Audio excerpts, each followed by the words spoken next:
Just get this out of the box and yeah. Okay, what's up guys, it's me Wasabi, and today I'm doing something a little different. So instead of unboxing and building a new keyboard, I'm going to tear down my Wooting 60HE and walk you through the build. So this is like build a Wooting 60HE video but in reverse. And I'll probably regret opening it up because I've been using this a lot. But I think this is a great way to show new users that building and modding a Wooting 60HE really isn't that difficult. So just a quick heads up, the inside isn't going to look super clean, and I don't really change much on this build aside from the keycaps and the case, which I swap out depending on the products that I'm shooting. Alright, so about my build, starting with the case, it looks pretty much like the OG Wooting 60HE, which to me is an iconic look considering the significance of this keyboard, which is basically the one keyboard that made this whole Hall effect gaming keyboard category exist. Now I prefer not to use aluminum cases, not just for this build but for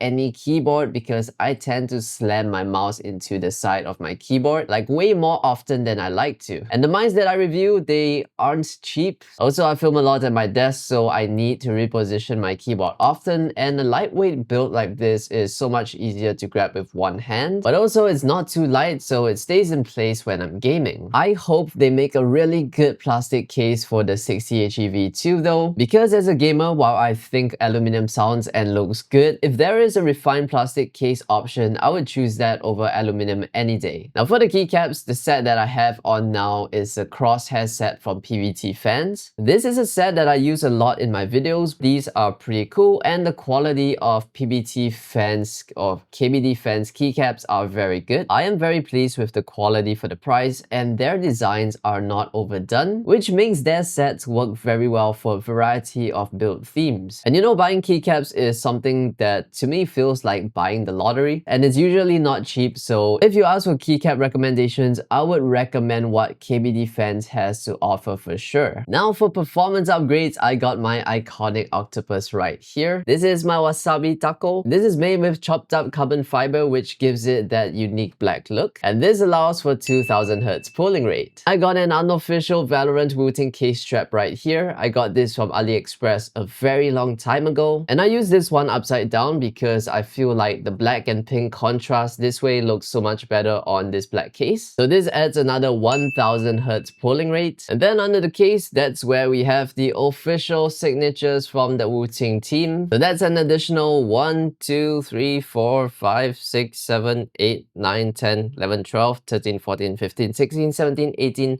19,000 Hz pulling rate. And here I have the Mona Lisa of cat drawing, so that's 500k real-time scan rate right there. You guys know when I'm joking, right? Because 500k real-time scan rate is unrealistic. This only gets 499k. For the cable, I'm using the one that came with my Wooting 80HE Ghost Edition. And when I have this vinyl off my desk, I use the white one that came in the box of the 80HE Frost case. It's a very nice white and grey that looks good on a white desk. For the switches, I am using the TTC KOM switches, and these are my go-to for gaming. They are snappy, smooth, and they feel great under the WASD keys for movement. Do they sound the best? Well, I can't say so, but they are far from sounding bad. And you know, for me as a gamer, it needs to sound at least decent, but the priority is how it feels, which affects how I perform in game. I mean, really, that's the main reason why I made a Hall effect keyboard in the first place, which is for gaming. And then as you can see, I've also got a carbon fiber plate. This one is from KBDfans. I didn't get this one for the sound, but it's just because I love carbon fiber. And here I have Everglide Panda V4 stabilizers installed. And these stabilizers are clip-ons because I'm using the version before the Plus model. Under the carbon fiber plates, I've got the original PE sandwich pad that came with my 60HE, followed by the 60HE module, and then I have a tape mod. I think it's 3 layers. Wait, let me check. 1, 2,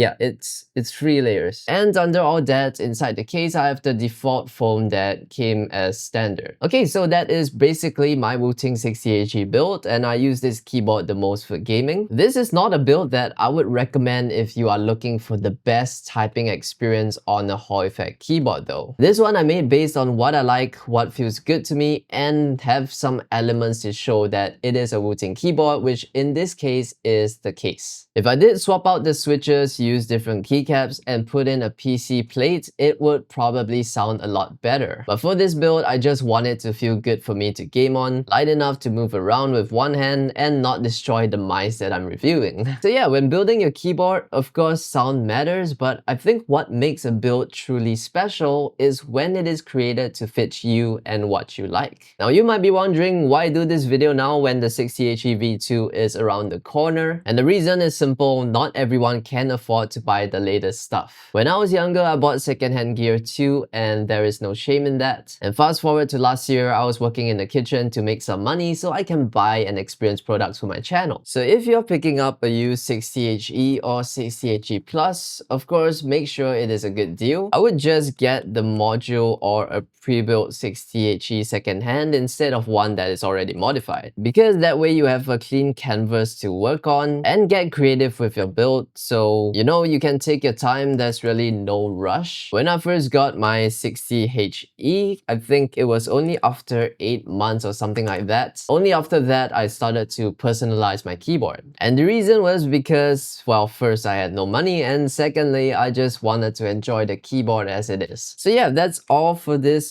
short video, and thank you for watching. If you enjoyed the video or found it helpful in any way, please leave a like and subscribe to support my channel, and I guess I'll see you in the next one.